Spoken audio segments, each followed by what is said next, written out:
Okay. All right, I'm here with Rob Zbilski.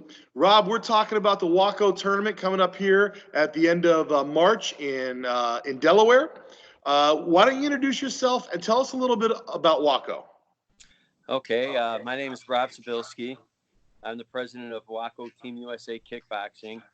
WAKO is the largest kickboxing organization in the world. And, we are the license holder for the United States, part of that. We'll be doing the national tournament in Delaware. And, we're very excited for that. We have a lot of Thai gyms around here.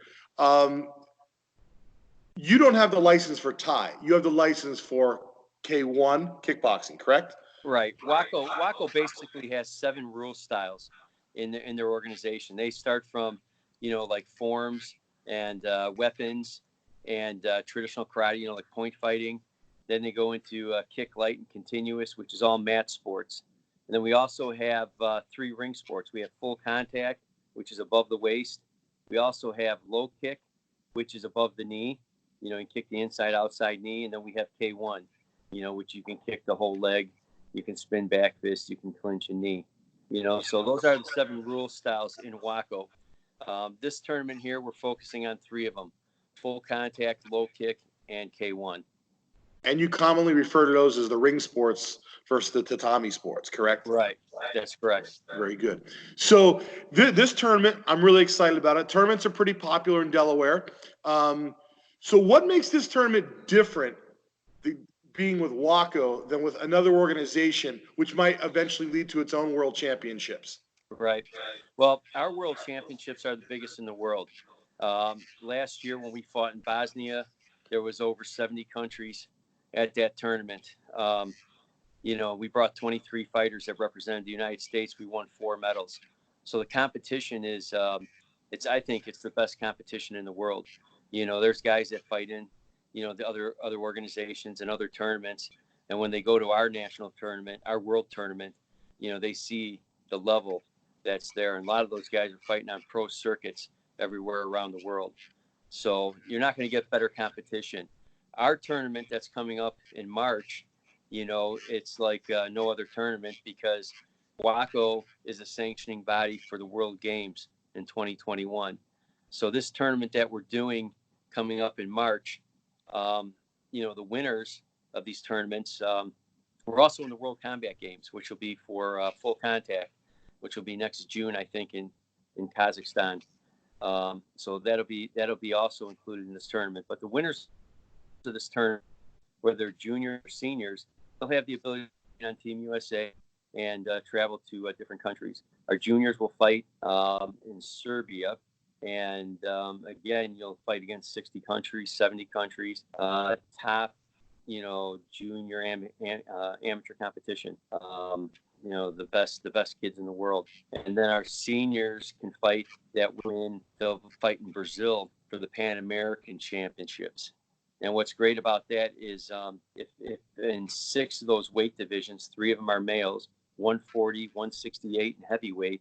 And for the females, it'll be 115, 132, and 154. Those athletes will have an opportunity to go to the World Games if they win in Brazil and represent our country. And that's going to be a big thing, because I believe it's going to be on NBC Sports. And they're doing a lot of promotion for the World Games right now. It's the first time that it's ever been in America. And they're going to have over 3,000 athletes, I think, at this event. So that's going to be back in Birmingham, Alabama. Yes. Correct. In, so July 2021. Correct. So when they win here, they do have to go to Serbia or the Pan American Games, correct? Right. And then the seniors will go to Brazil for the Pan American. Brazil. Okay. And if they win in Brazil, then they represent Pan America and the United States in the World Games. But ultimately, it comes back to the United States in Birmingham, Alabama, which is what I think is the really, really cool part of this. Right? Yep. So now, when you're talking about coming back to Alabama, you're talking about K-1 rules. Am I correct in that? That's correct. Just K-1. Mm-hmm. And what are the opportunities, because you had mentioned this before, for the full contact, just the punch and kick above the waist? Yes. So full contact, they have the World Combat Games and that's like every 4 years. And it's just sports that are the combat sports. There's like 13 of them. I think there's like, like boxing, wrestling. There's the kickboxing. You have taekwondo, sambo. I think there's sumo, judo. Just the combat sports, and that's going to be in Kazakhstan. And the winners at the full contact at our tournament, they can go right to. Actually, they'll have to go to Brazil, win in Brazil, and then they'd have the opportunity to go to the World Combat Games. And I believe those weight classes, I don't want to mistakenly say what they are, but I think it's 147, 156, and 178 are for the males. I'm not sure what the females are. I think it's like 123, 132, and 143 or something like that. So gotcha. I'd have to look at it. I'm sorry, I don't know what those weight classes are. Very good. Yeah, we could definitely look that up. So going back to the tournament, there are 3 different levels. Am I correct in stating that? Yes. Kind of a beginner, intermediate, and an open class. Is that right?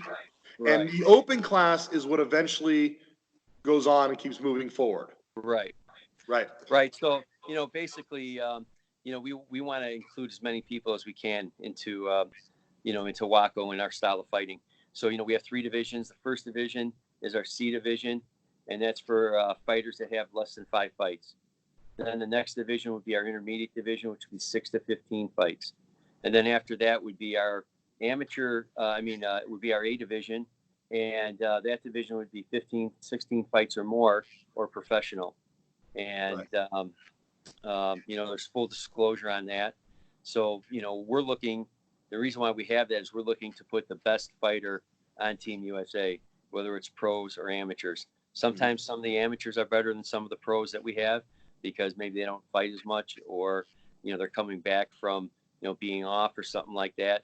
But this is a great opportunity to get some fights, maybe represent our country, get some bigger sponsorship, and, get their career back on track. Yeah, I'm glad you cleared that up because I got a few questions like, hey, I'm a pro fighter. Why would I fight for free? And right. I'm a big fan of the Olympics. So I'm like, hey, guys, you want to represent your country, this is the way to do it. Right. 2 things. One, you could be a pro fighter, but if you're not getting any fights, nobody knows who you are, and you might as well stay busy and get competition and stay sharp. Overseas, when we fight their teams, these guys have 200, 300 fights, some of them.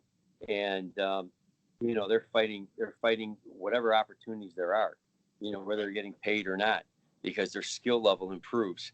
And that's the difference here is like guys turn pro and then they become stale. There's not enough work. There's not enough action. And you can just see it because we don't have the best guys in the world right now. There's other guys getting a lot more work and a lot more opportunity overseas, and I have my thoughts on that, but someday we'll explain that. But right now, like my fighters, I have them fighting as much as they can fight, whether they're getting paid or not, my pros, just to keep them active and keep them sharp. And that 0 to 5 class and 5 and up, that's experience. And these people are the future teams, correct? Right. They're the future open class winners. So that's why we're pushing that. Yep. And, like if we have empty divisions, we see a great fighter that maybe has 10 fights or something, we might invite him on the team. We did that in Bosnia, and actually a couple of them performed really well. I couldn't believe they won a couple fights down there, So. Right. So to clarify, if no one wins the open class or someone wins the open class and says, hey, I broke my leg, I can't continue, there will be opportunities for the intermediate class. Right. Good. Very nice. Very nice. So a lot of opportunities here. Yep. A lot of opportunities. And it gives us a chance to look at them. It gives the fighters a chance to understand the way we judge, our rule set, how we handle like, infractions and things like that. You have to understand the flow of the way they fight over there. It's different than here. The scoring is different. The flow is different. The way they take points away, the way they give warnings. You have to get involved in the system so you can see what it's all about. You know, if you like what we do, In boxing, they have USA Boxing, and that's how you progress, right? Right. In K-1, they have WAKO. I forget the acronym for the Muay Thai. IFMA. IFMA, right? And they're kind of in the same area right now as WAKO is. But is this open to somebody from IFMA who says, "Hey, listen, I really want to do this.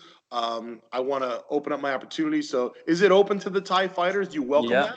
Yeah, for sure. I mean, it's a little bit easier, I think, for them to fight under WAKO than it is for like a K-1 fighter to fight Muay Thai, just because, we don't do some of the things that, they do in Thai.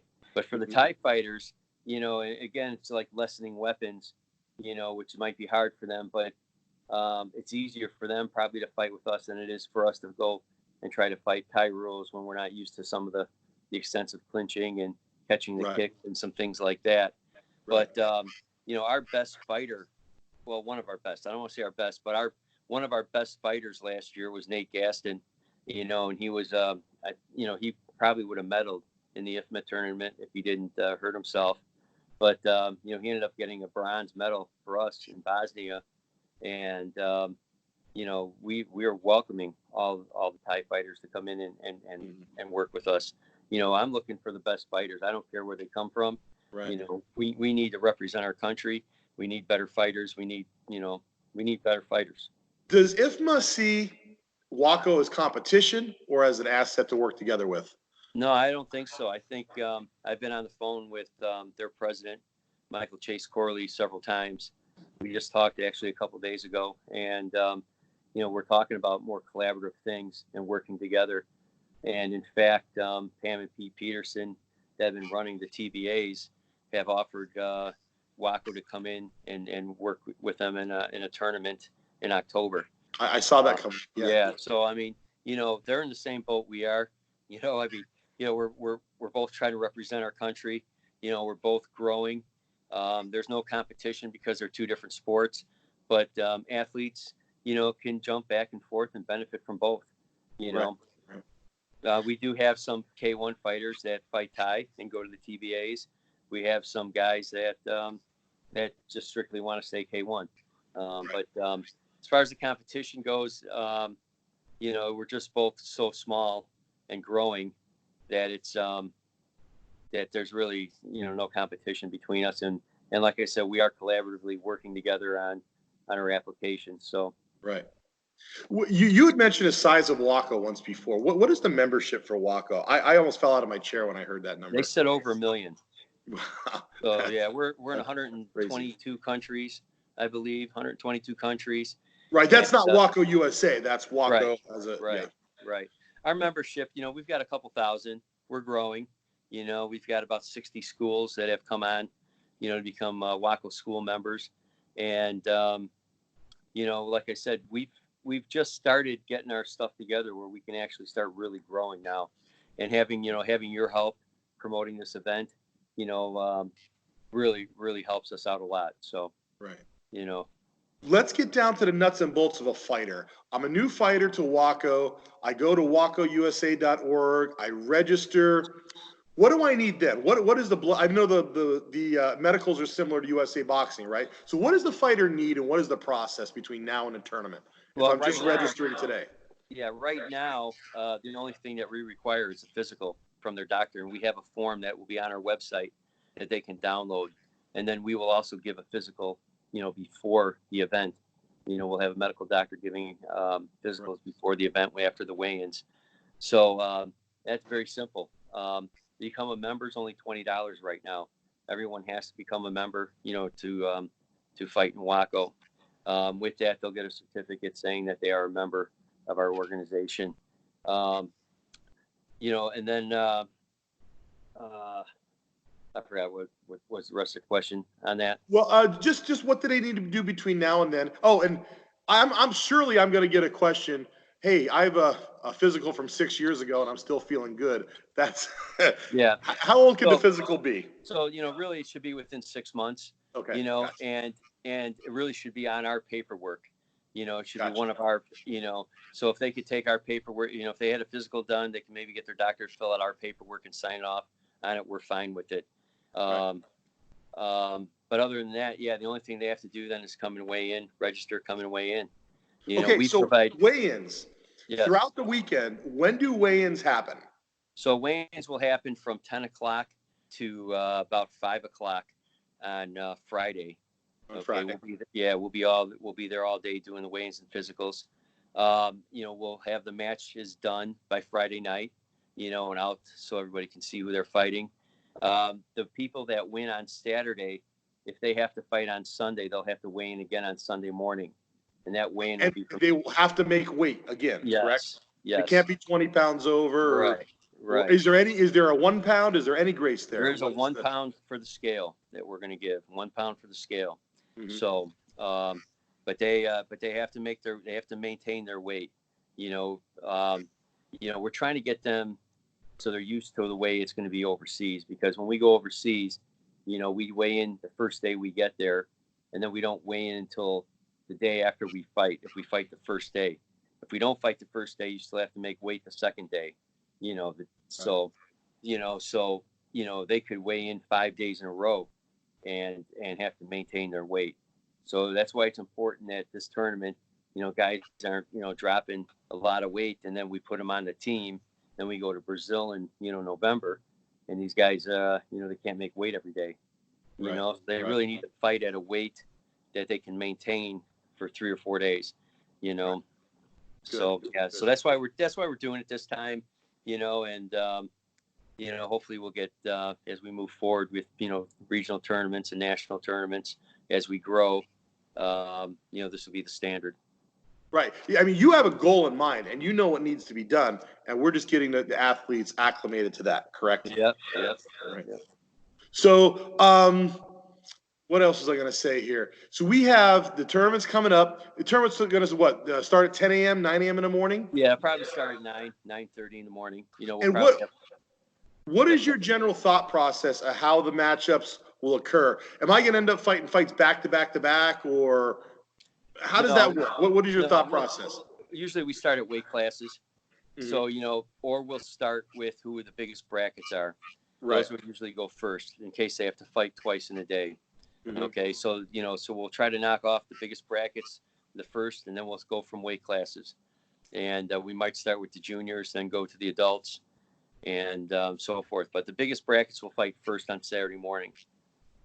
And just so everybody knows, we will be providing all the equipment. We'll provide. We're going to provide the headgears, the shin pads, the boxing gloves for everybody. So they just need to come with their cup, their mouthpiece, and women need a chest protector, and everyone's good to go.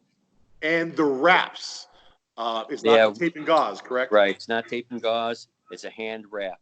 And that just makes it easier for our officials to make sure that there's nothing in there, and we don't have to watch everybody wrap their hands. It'd be too much in a tournament. Right. And the officials, you have some pretty experienced people coming in to oversee this event and help. Yeah, most of our officials that'll be officiating, they've had several, they've refed several times overseas, in international tournaments. And when we do our international tournaments, that's 5 days of fighting, maybe 60 fights in a day, Right. So, and they've been doing that since 2010, Right. some of these guys. So they've had plenty of fights, that they've had the opportunity to ref and judge, and they're going to be very good. How about this is just a question that popped up, the attire of the cornermen and stuff, cut off jeans and a hat. I mean, So we have a cornerman's video that everybody will have to watch. That's going to be in a cornerman. That'll be on the website, and basically it'll explain. We want everyone to look professional. We want everyone to be in their track suit, wearing their club outfit, whatever that be. It could be a sweatsuit. It could be a t-shirt. You should have sweatpants and a gym shoes. The reason why that is because if you're climbing in and out of the ring, we want anybody tripping, getting hurt, in a flip flop or anything like that. So but all that will be on the cornerman's video that all cornermen will have to watch. It's $10 to be a certified cornerman to get in that weekend, and if not, then you have to pay to be a spectator. Right. So we have a couple hard deadlines coming up. We have the discount registration coming up at the end of February, I believe. Yep. So I think, is it at $85 right now to register for the Right. tournament? And then it's Right. going to bump up to 100, I believe. Right. And then the final deadline for this event is what, March 23rd. 23rd. Gotcha. Yeah. Rob, if I register and I don't have a fight, what happens in that situation? We refund your money, for the tournament. So there's no reason to wait to the last minute. Right. With this. Gotcha. Right. Perfect. Yeah. If you don't have a fight, the sooner you sign up, the easier it is I can match people up. We have a lot of gyms, and I have every gym calling me going, hey, is there a girl? I get like 10 emails a day. Do you have a fight for my girl? I know. Register your girl, and then I'll know you guys are coming, and I'll go find a fight for her. But to be clear, it's basically a money back guarantee. Yes, there's no way to lose money back. Right. We will Gotcha. send that registration money back if you do not have a fight. But the sooner you give us your athlete, the sooner I can go out. If it's an odd weight, or if it's a young girl, or it's a young boy, or a junior, at a certain weight, I can go out and try to find somebody and call the gyms. And that's what we do, especially the last week of that, of that registration. We're doing everything we can to match up somebody, calling all the gyms that are coming. Hey, you got a guy that can jump in and take care of this? We've got a guy with 1 fight or 2 fights or whatever, so Perfect. do the best we can. So they register. Is there at any point they're going to know how many people are in our bracket? Yeah, stuff like that? we should be putting that out any day now. Okay. Yeah, it should be going out any day. So.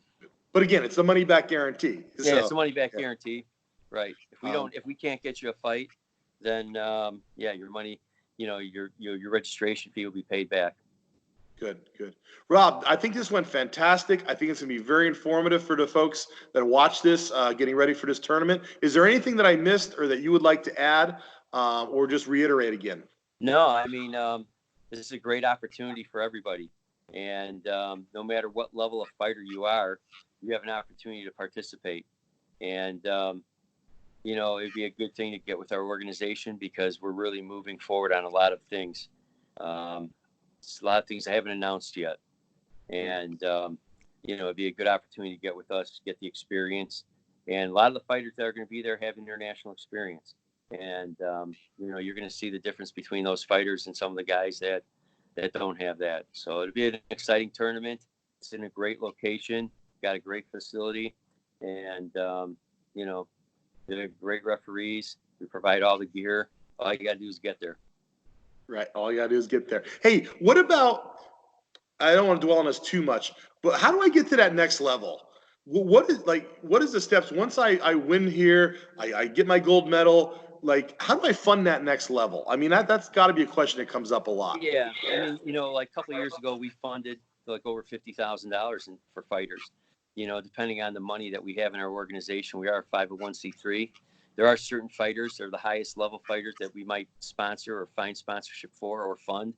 But most of the time, the reason why we have our tournament now is because they've got 6 months, to fundraise and pay for their trip.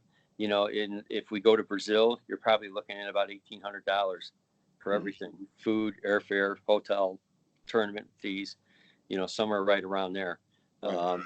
Serbia will be about the same. Unfortunately, we don't have the money or the funds to pay for everybody. And when we do give some money out. Like I said, we paid out like $58,000 a couple of years ago to get everybody to the the Pan Ams and the World Games. It just depends. If we get it, we do it. But but the thing is that when you tell people that you're on the U.S. team, some of the athletes I work with are getting very, very good money, sponsorship money, being on that team. Right. And it's a lot easier to go out and get money and fund your trips and fund your training and everything because you're on the team, so. Right. And eventually this team is going to be very prestigious, and it's going to be the elite. And like I said, my long-term goal is to get Team USA fighting against every country in the world on TV. That's my goal. So, right. This is the start of that. And, this is a great opportunity that people, I wish they had it 20, 30 years ago when I was fighting, Yeah. So. Excellent. Who are some of the top guns? This is the last question, I promise, coming back for this tournament. Well, who should I look out for if I'm a spectator just coming to enjoy the event? It's hard to say because, not everybody's signed up yet. You know, but I will say last year, you know, some of the fighters that went to Bosnia, you know, Amanda Jinsky, you know, Nate Gaston, you know, Pam Sorensen, and there was others that did great, you know, that maybe fought world champions on their first, because, you know, sometimes you go to the world tournament and you draw the world champion first round. You know, you could beat everybody else in that bracket, you know, like Anna Crutchfield was one of those that I thought did really good. You know, Alex Pagrande, he fought really good. There's a lot of people. I don't want to leave anybody out.